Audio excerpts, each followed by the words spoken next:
আমি যখনই দেখি যে আকাশে মেঘ করেছে বা বৃষ্টি হওয়ার সম্ভাবনা আছে, তখন বৃষ্টির জলকে সঞ্চয় করে রাখার জন্য আগে কয়েকটা বালতি আর কয়েকটা কৌটোকে খুঁজে নিই।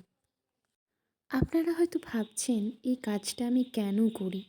করার পিছনে একটাই কারণ।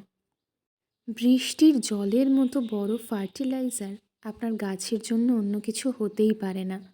তাই ছাদে একটা বালতি রেখে এলাম, আর বারান্দায় একটা ছোট কৌটো রেখে এলাম বৃষ্টির মধ্যে, যাতে আমার ইনডোরে থাকা গাছগুলোকে আমি দিতে পারি। কেন বৃষ্টির জল গাছের জন্য উপযোগী, আজ সেইটা নিয়েই কথা বলবো। ১ নম্বর কারণ হলো, বৃষ্টির জল খুব অল্প পরিমাণে অ্যাসিডিক হয়, যা সাধারণত ট্যাপ ওয়াটারের জল হয় না। এবং দ্বিতীয় হলো, বৃষ্টির জলের মধ্যে প্রচুর নিউট্রিয়েন্টস থাকে, যা গাছের গ্রোথের জন্য খুবই গুরুত্বপূর্ণ। আর তৃতীয় হলো, বৃষ্টির জল গাছেদেরকে নাইট্রোজেন প্রোভাইড করে।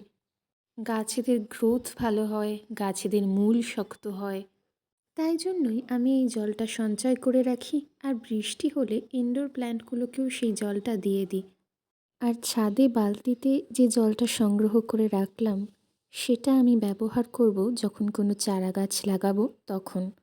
কারণ বৃষ্টির জলটা কিন্তু গড গিফটেড, আর সেটা আপনার গাছেদের জন্য খুবই ফ্রুটফুল। তাহলে এবার আপনারাও কিন্তু বৃষ্টির জলটা সংগ্রহ করে রাখতে ভুলবেন না।